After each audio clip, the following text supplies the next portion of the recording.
guys, Caitlin here, single ingredient for the single cooker with a happy Halloween special. Spooky season is all about its tricks and treats, so tonight our ingredient is going to be blood. You heard me right, we are doing blood, but I promise it's the edible kind. For our food, we're going to be having a crunchy, disgusting, but delicious sweet treat, and our cocktail of the evening is going to be really fruity and refreshing, served in a different kind of way.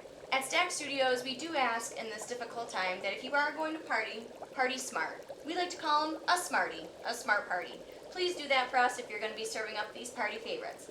But it is party time, so even though we're not cooking for one, let's have some spooky fun. The first trick and treat we're going to make tonight is candy glass shards. So we'll be making the glass shards, letting it cool, and then be putting the blood on top of it. Wait till you see how we present this for a Halloween special. So first, let's start with our sugar. So I don't know if you've ever watched people like trying to make sugar candy before. It looks a lot harder than it actually is. I thought it was going to be really difficult and intimidating at first. It's really not. First, I'm starting with 2 cups of just regular plain sugar. Then I'm going with a cup of corn syrup. Now for me, I don't have to measure it out. I did get a bottle that actually has the measuring cup right on the bottle. 8 ounces, 1 cup. That's what you're pouring inside. You're pouring all that in. Takes a little while because it is thick, which is what you want. Now I'm going to get this heating up. Alright, so I've got the sugar and the syrup heating up. I'm going to start pouring in some water. It's going to be about half a cup to a cup of water. I'm going to start with a half cup because always better to add a little and then have to add extra if you need it than to overdo it in the first place because you can't take it back once you add it. Now these next 2 steps are actually optional when you're making your glass here, your candy glass.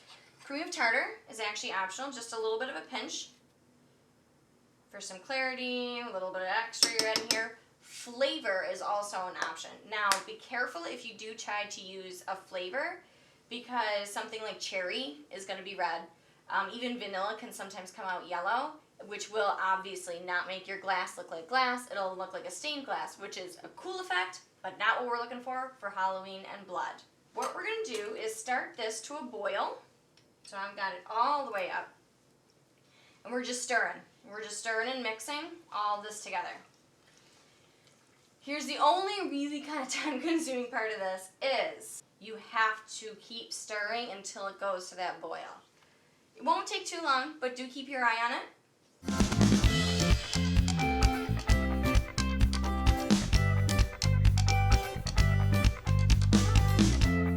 We brought our sugar, water, and corn syrup mixture to a full boil.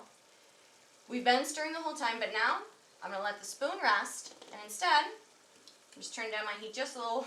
This is very hot over here. And I'm going to put in my candy thermometer. So I actually didn't know the difference at first with a candy thermometer, meat thermometer, what the heck's the difference? I really didn't know. When I first started trying to make this, I was wondering if I even needed to specifically get a candy thermometer. But what I learned when I kind of did a little research into it is that a candy thermometer does go to a higher temperature. So it is easier to see when you need to hit that real high heat. This mixture itself needs to go to about 290 to 300 degrees Fahrenheit. So it does need to get quite hot. Be very careful because the first time I did this, definitely burned myself on scalding sugar. So be careful, pay attention to your thermometer. If you don't have a candy thermometer to put in here and you're just going to kind of freehand it a little bit, you're going to wait until it's turning about a little bit of a yellow color. What I like about this thermometer that I was able to find specifically was that right here it tells me when my sugar is in a ball, it'll crack, or it's going to be a hard crack, a soft crack. It's telling me what I'm looking for and what's going to be the end result. I'm looking for a hard crack because we are making glass shards, and you can't really do that with a soft crack. So I personally do like having the thermometer with me. If you don't have it, don't stress. So this has got some ways to go. We're only at about 210, 220 in between there right now. So I'm going to get my pan ready. I'm just using a plain cookie sheet. You could use one of those candy like rubbery mats. I don't have one on hand. I really didn't feel like going to buy one. A cookie sheet with some nonstick spray will work just as well. I'm picking a little bit bigger of a pan so that it will be a little bit thinner when we want to break the glass and actually have it be edible and not, breaking teeth. It's Halloween, but we're not trying to break anybody's teeth around here. So I don't end up putting any flavor in my sugar because I kind of liked the flavor as it was. It kind of turns out a little like cotton candy. So it is delicious. Plus the blood we will be making to go on these disgusting glass shards is going to be a chocolate blood. So we'll already have the chocolate flavoring. I didn't want to add anything extra. That is something that's entirely up to you. If you want to add something that's a clear color, by all means, go for it. And if you do, let me know how it turns out.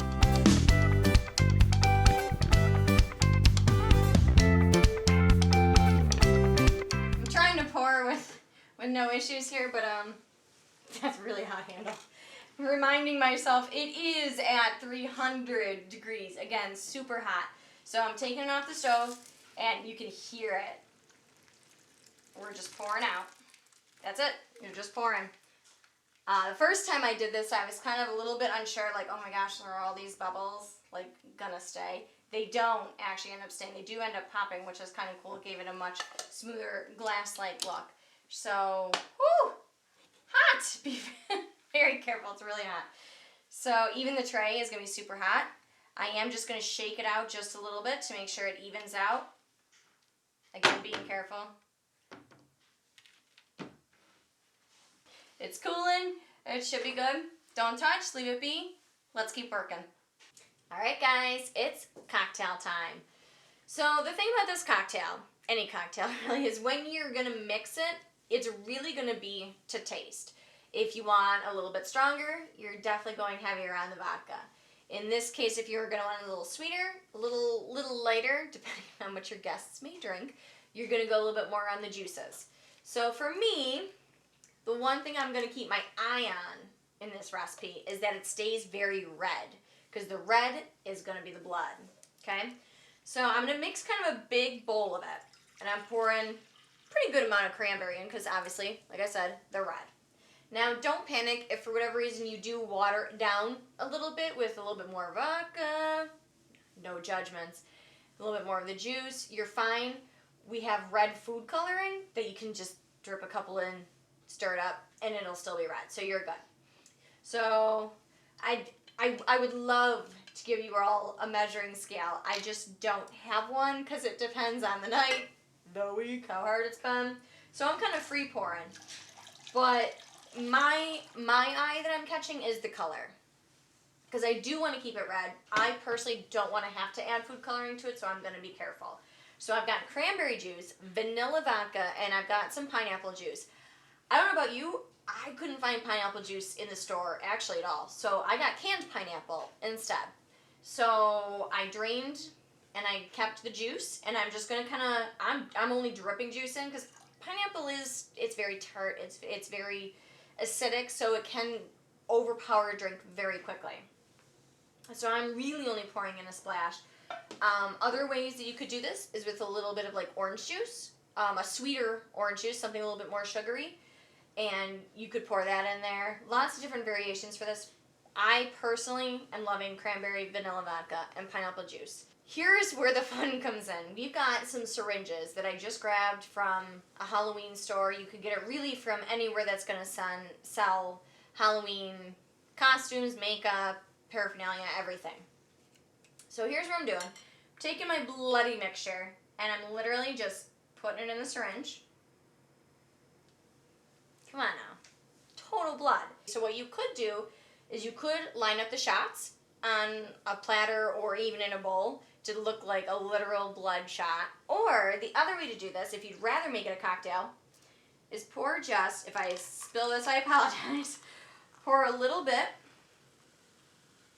of pop soda, whatever you call it, into the cup, and then you'll put your syringe right in there. So your guests can take their cocktail and push it down into the drink. It's going to turn into a nice red soda pop type drink.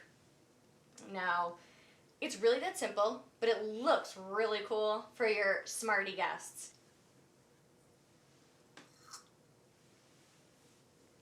Seriously, what is more fun than that? Our sugar is dry, so we are ready to break it and make it look like glass shards. If you saw my potatoes episode, my baby gold potatoes, you saw I used a little shot glass that looked like kind of a little mason jar to break the potatoes, right? I have a theme here. So I'm using my mason jar that's going to break our sugar glass. So you're literally just going to use some muscle and you're pushing. That's it. It's that simple. It literally breaks like glass. Maybe not that section. I might need a little bit more muscle. I might need to call in some reinforcement. But for the purposes of the video, and I'll keep working on this half, let me show you at least what it looks like when it's broken. Literal glass. Look how clear it is. And I'm telling you, it tastes delicious. Wait till you see what we do with it next.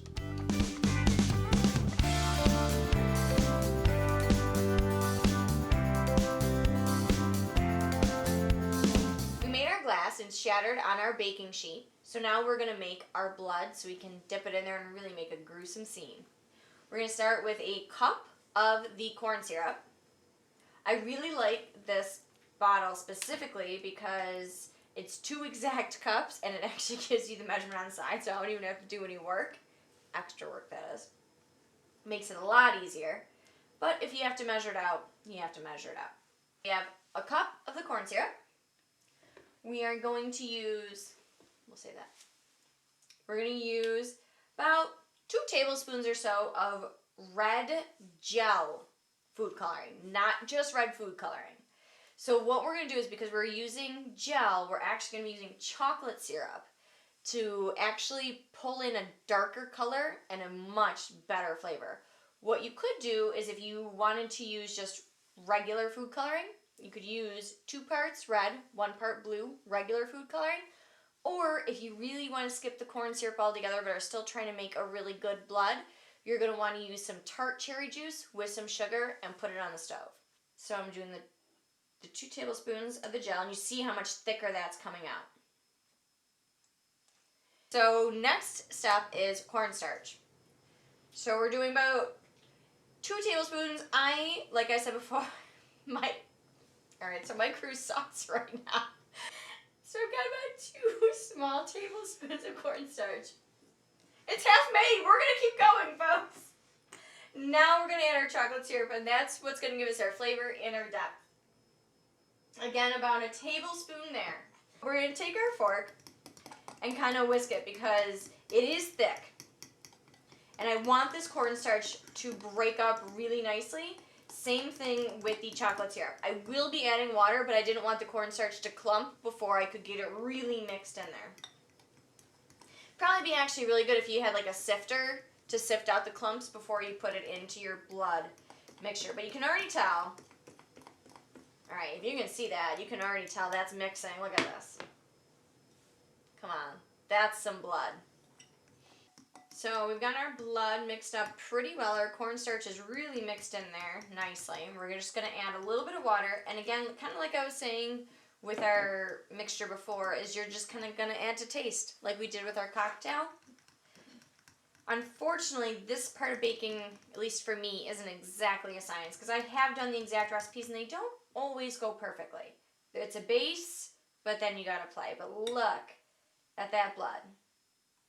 If you don't feel like mixing with a fork, you could also put it in a blender. That's a great option, and it's going to make it still very smooth, but alright, just gotta get a taste of this blood.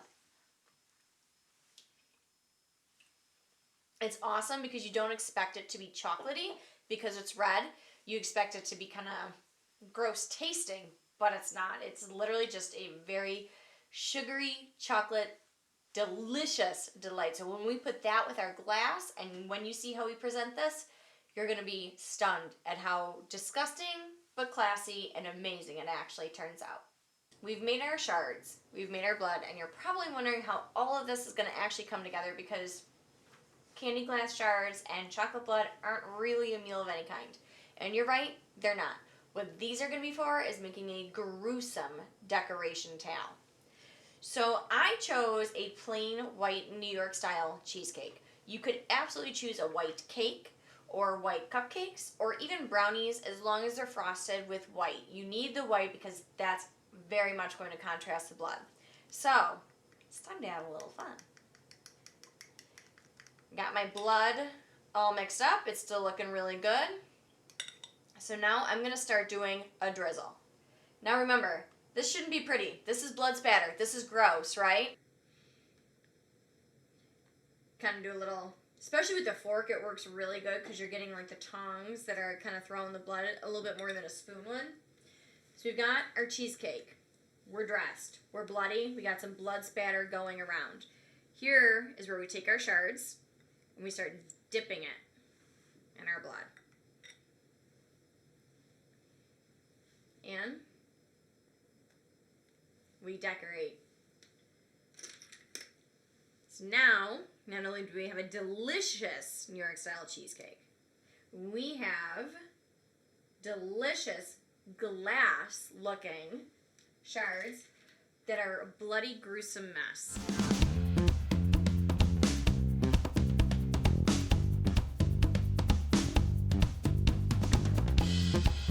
Alright guys, as promised, we've got some great edible, disgusting, but delicious blood. So first, I gotta taste one of these shards. Ah, look at all that blood. It's so perfect. If you couldn't hear that crunch, totally sounds like I'm literally chewing on glass, but it's delicious. The candy shard itself tastes like cotton candy, but the blood spatter that we've got on it is like a really rich chocolatey. So while yes, it's total sugar overload, it's so perfect because it's Halloween, and of course you need a sugar overload on Halloween. But to wash it down, let's try this bloody cocktail. Now, you already saw me take my shot, but in our pop, it becomes a perfect bloody cocktail, which is, like I promised, fruity, fresh, and very refreshing. So, if you're going to party, again, please party safe, party smart, party responsibly, have a smarty party, and you know what? Enjoy. Happy spooky season, everybody. From Stack Studios, cheers. Happy Halloween.